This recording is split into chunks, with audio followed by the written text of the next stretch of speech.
If you are an organized person, having a wedding planner is not necessary, and blogs like this one can help you do without. Not to sound like the least romantic person here, but weddings are essentially a checklist of tasks you have to execute. The priority and the cost of those tasks completely depends on what you want to prioritize. For us, it was food and drinks. Don't let people make you think you need something just because they prioritized it. Hello, lovely humans. Welcome to today's video. My name is Jamie Wolfer. I'm your online wedding planner, and today we are going over some of the best wedding advice you've ever received. Example number 1, we just went through.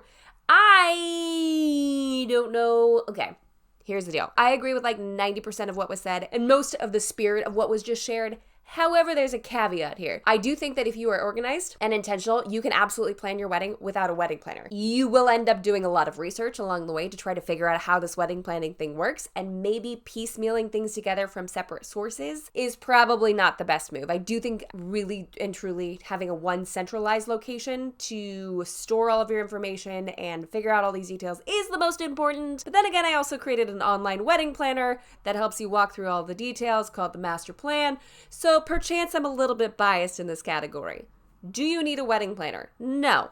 The master plan is a complete replacement of that for a very inexpensive cost every single month. You should definitely look into it. I'm going to link it right here. But I don't know if I'd go as far to say you don't need some sort of planning centralization, right? But I'm glad you think that this is helpful. And I agree with everything else you said. Just want to make sure that you're not getting conflicting information and then getting stressed out, because there is a linear direction to all this. We're off with a bang. This is great. And if you're wondering where I got these from, on Instagram, however long ago, we asked you guys for your best wedding planning advice you've either received or that you'd want to share with somebody else. And honestly, sometimes y'all come up with way better stuff than I ever could. So I am pilfering your ideas and commenting on them on the internet. It's like free content. It's like it makes itself, you know? Speaking of best advice, wedding planning is really freaking expensive. In case you missed it or missed the memo, it costs a lot of money, and I'm not here for that. All of these little details start to add up over time. From the big expenses of the suit, the little details of the accessory, and do you want to do funky socks? How do you make sure all of the people wearing suits in your wedding party look good, everything's cohesive, and they feel good as well, but still keeping it affordable? It honestly starts to get extremely overwhelming, and that is why I love partnering with Generation Tux in videos like this one today, because I get to share with you how affordable they are. Generation Tux, the sponsor of this video, is one of the most top quality and most affordable suit rental companies out there. I cannot tell you the amount of times I talk about this. We use them for my husband's best friend's wedding. We used them for my brother's wedding. Anytime that there is someone special in my life getting married, we always turn towards Generation Tux. Why? Because I know it's going to be affordable, not only for my loved ones, but for all of their loved ones in their wedding party as well. They offer a high quality product with top-notch customer service. And for the wedding couple, you can actually get a free suit rental. So talk about making it extremely affordable. So they keep it low cost and affordable for your wedding party and free for you if you get 5 or more of your wedding party members to rent through them. Don't take my word for it though. Check them out right here and see how you can get a free suit rental for your big day. Now back to the rest of the good advice. Do not try to please everyone, and you're gonna get opinions from every direction regarding every little thing. Put your blinders on and stick to your guns. Weddings are a great way to learn boundaries and how to stick up for yourself. Amen. Weddings are wild. Weddings are like you've now unlocked a new level of life where everyone and their mother around you has some sort of opinion on how they anticipated your wedding planning process to go and your wedding day, and they have suggestions. They got input and they got advice, and you're like, I did not receive that. I didn't open the door for this level of communication, but thank you for letting me know that you don't think that color works with my palette. Grandma, I'm so grateful that out of all the things in my life, this is what you would like to hyper focus on. At least you're no longer asking me when I'm going to get married, right? Because you have a date, and we've just shifted from like, when are you getting married, to now like, I really don't think salmon works. Both the food and the color, you know, just grandma's got opinions on everything. But really and truly, you will receive a ton of feedback, a ton of commentary, and this is going to be one of the most difficult exercises in boundaries for a lot of people in your life, because they haven't given input in mass on one singular event like this. And there is that added societal pressure of you only get one day. I mean, they're not wrong. You do. You only get one day. You want to make sure you do it effectively. But at the same time, what does effective look like? Putting up those boundaries, having those blockades in place and saying, you know what? I don't receive that feedback. And finding a great way of navigating that is of the utmost importance to maintain your sanity and your fiance's sanity throughout this process together. Kara, our good friend, the bridal coach, does a fantastic job of helping people work through this on a one-on-one basis. If you are interested in checking her out, I'm going to go ahead and link her stuff right here. She's a life coach specifically for brides. And there's a reason that is a full-time job. So if you need some help with that, be sure to reach out to her. Next little tidbit of advice. Schedule time to be together without talking about wedding planning. Friends, I'm gonna have you sit with that for a minute. Schedule time to be together without talking about wedding planning. You need just the safe space of, nope, I'm not mentioning a single color. I'm not mentioning a guest list. I'm not gonna verbally vomit all over my fiance and share all of these details. You gotta still maintain the reason that you're together. You gotta still have fun. You gotta still take breaks. You gotta still go out for date nights or play cards or cook together. And do not let anything wedding related come out of your mouth during that time as much as possible. One, because you're now communicating over a high stress issue that you may or may not have had to deal with in the past. This could be totally brand new for you guys. And this could be new. Your fiance may not know how to handle this new version of you. Like I said, wedding planning brings out a different element in a lot of people. So to schedule out times more specifically, maybe you have wedding planning dates instead of just talking about it all the time, can still help to maintain that really healthy balance of your relationship, as opposed to I am now bride. My identity is bride. I will only respond to bride. I'm sorry, did you know that I'm bride? Because at a certain point, it starts to be, a little exhausting for everyone involved, yourself included. Remember who you are and why you're getting married, and remind your fiance of that every once in a while too. And why am I saying this? Because I did this. So I've been there. It is not coming from a place of judgment. I understand. You are in a safe place here. You are bride. I hear you roar. Just remember that you were someone else before this. You will be someone else after this as well. Delegate as much as you feel comfortable to people who want to help. Yes! Okay, I actually did a whole podcast on this as well, taking out some of my favorite bits of advice from you guys in addition to this. So I'm going to go ahead and link it right here if you want to check it out. Engage with Jamie Wolfer, because I'm a cheeseball and I love dad jokes and puns, but it's a great way of connecting on a different platform, especially if podcasts are your thing, to sit down and break down in even more of a casual way than what we're doing right here. You should absolutely head on over there and subscribe wherever you listen to podcasts. But something similar was said in the podcast that I've already recorded about this as well. Building up a trusted list of advisors and helpers for your wedding day is really important. We focus more in that one on trusting your vendors and finding vendors that you had faith in and you could put your trust in and believe in, and what that looks like over there. But you're also surrounded by people that are I want to help. And part of that feels super overwhelming, right? You're I don't have a task list for everybody. Please stop talking to me. But the other part is people genuinely do want to help and they do want to bless you. If there are areas that you feel like you can delegate and safe people that you feel like you can delegate them to in an effective way to get that job done, I highly suggest that you do that. In fact, I think one of the podcasts I just recorded recently that should be coming out over there is how to delegate to your wedding party. So if you're not over there, y'all are missing out on literally half of the content I'm creating. Thrift your heart out. Yes, within reason. I'm obsessed with thrifting.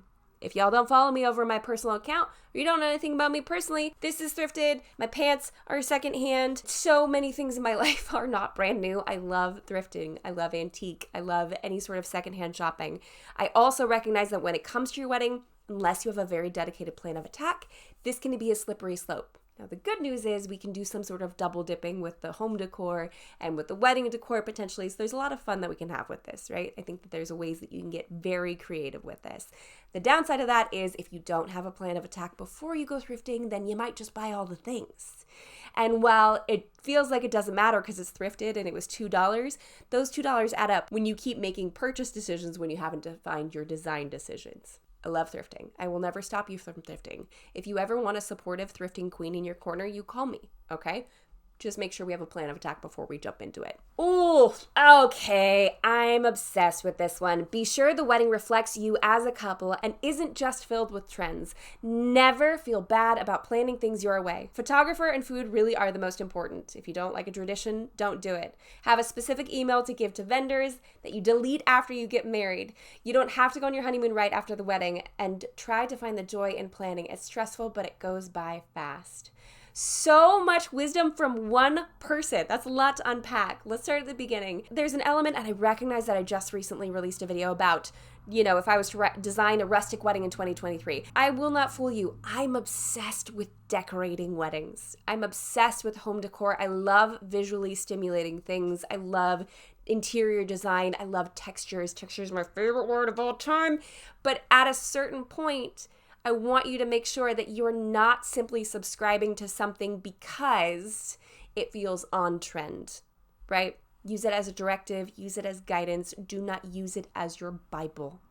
Just use it as inspiration, which can be a very difficult thing to do. We have a whole section of the master plan that's dedicated to how do you design your wedding using only your Pinterest board. With that, how is that even possible? Don't worry, I got a whole section dedicated for that master plan just for you. Because it's hard and it's not everyone's gift. But don't just pick a trend because you think it's trendy and you want to jump on board with it. If that's what you want to do and you like the style and you're inspired by it, of course. I love a trendy moment. But don't feel like you have to because it's a trend. Does that make sense? I hope I'm rounding this out well enough and not speaking out of both sides of my mouth, but I'll leave that in your capable hands. Photographer and food really are the most important. That is really high on a lot of people's lists. Make sure you can keep the memes and make sure you have some good food out of it. But that just bear in mind that your priorities can change and that's okay too. Love the specific email thing. I highly recommend that. The only time I've actually run into issues with that is I posted someone's wedding video here on YouTube and went to email them. I'm like, oh, I only have your couple's wedding email. I don't have your actual contact information beyond that. So I don't know if you're ever going to see that I posted this. Love you, mean it, bye. But most of you probably aren't going to have a YouTuber trying to follow up with you months later to say that your wedding video is posted, Oh, I'm obsessed with this. You don't have to go on your honeymoon right after your wedding. We waited years. I don't know if you necessarily need to wait an extended period of time like we did, but we waited a very long time before taking our honeymoon. And for us, that's just how it worked. Financially, because honeymoons are flippin' expensive, and emotionally, to have that break, to get our lives going, to get the ball rolling and be like, okay, if you haven't lived together, moving in together, putting your stuff in the same place, figuring out your rhythm, that's exciting enough on its own to make some of those transitions to maybe you're moving into a new apartment or maybe you've already been living together. Whatever your circumstance happens to be, you're still going to be riding this emotional high from your wedding for quite a few weeks, months maybe even, where it feels special and it feels like this precious little bubble that you don't necessarily want popped. So to then have something to look forward to 6 months down the road, 3 months down the road, or a month down the road, a vacation later on, there is a lot of prudence to that. There also is a great way of having some flexibility with travel scheduling that will make it a lot more affordable. My favorite resource for inexpensive flights, it used to be called Scott's Cheap Flights. I think now it's called Going. We managed to get round trip tickets for my husband and I to England from LAX for, I think, $800 total. Round trip for two of us. Yeah. Wild. So when you are a little bit more flexible, you can find better travel rates, but that's probably another video for another time. If you guys want me to delve into any sort of honeymoon planning, please let me know in the comments below because there's a lot that we can unpack here. My advice, watch your YouTube videos. Be sure to like, comment, and subscribe. Just stick around and I will keep cranking out the advicios, and I also think that's a great idea. I don't disagree with you. There's a reason this channel exists because I want to help you plan your wedding. I want you to be relaxed. I want you to get to your wedding day and be like, I got this. No problems. So you should probably subscribe. It's funny because someone else earlier on was like, you don't need a planner. This person said, prioritize trying to budget for an actual planner even if you love DIY. Listen, there is very little that will replace an actual trained day of coordinator on your wedding day. There's a lot that goes on having at least one paid professional to manage that category. There's a reason that job role exists, right? So I'm in camp, you at least need a day of coordinator if possible, but also if you don't have the money, you don't have the money, and we don't budget shame around these here parts. So I get it, which is why I created the master plan. So it could be a replacement for a long-term planner, but I still see the prudence in having a day of coordinator at the very least. All right, I'm going to finish off on this one because there's something about the sweetness of this friendship. I pray that this would happen for all of us. I made a point to tell my maid of honor what few things were super important to me to go off without a hitch, and she protected those things. After that, she had my full confidence to make decisions for me on the day if things needed to be altered. It kept my special moments protected and the stress of last-minute decisions and issues off of me. When it comes to delegating to family members, wedding party members, vendors. It can feel like you're giving away a piece of the best day of your life to somebody, which is a very slippery slope to get into. It can feel really hard to trust the people around you with some of the things that are most precious to you about your wedding day. It can either feel frivolous, like, I shouldn't be like caring about this, or it can feel like, I don't think I can let go of this, or what if I can't trust someone with this? Again, weddings are an excellent practice in boundaries and delegation and communication and spotting the crazy in people, just in case. But if you have someone that's trusted enough and close enough to you that you say, these are precious, please protect them, and then that person goes, say less, fam, and just takes it and runs with it. What a beautiful relationship. I wish this upon all of you watching this. If you don't have that in your friends or in your family or in those that love you and are surrounding you already, and you're like, I love them, but I don't know if I can trust them with that. See if there's a key dedicated vendor that can help you navigate some of these things as well. Letting go and trusting those around you is a very difficult thing to do, especially with something as precious as your wedding day. But if you can find the right person that can fit that mold, I think some incredible things are going to happen. So that's what we have for this week's episode, guys. Thank you so much for watching. I mentioned quite a few links and or ideas or other resources you might want to check out, including but not limited to Engage Podcast, if you want to check it out over there. Absolutely love what we're doing. I think you guys will really enjoy it as well. I'll link that down below. The Master Plan, which is an online wedding planning community where I teach you how to plan your wedding from point A to wedding day.